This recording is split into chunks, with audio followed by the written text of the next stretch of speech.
Tired of juggling multiple phone numbers and just want Twilio to work with your own personal digits? You actually can't directly replace your Twilio number with your personal number, as Twilio requires you to use a number purchased or ported into their system for sending and receiving messages. If you don't have a Twilio number, start by logging into your Twilio account and navigate to the phone number section, and then click on By a Number to find an available number within your area code. After entering your country and area code, a list of available phone numbers will pop up. Select a phone number and continue with the purchase process. Although you cannot replace your number, you can use your personal number for testing and verification purposes by utilizing Twilio's programmable SMS and lookup API features. Another solution is to set up a custom sender ID.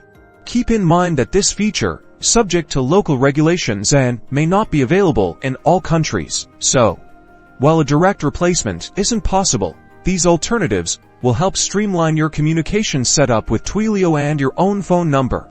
Don't forget to like and subscribe for more Twilio tips and tricks.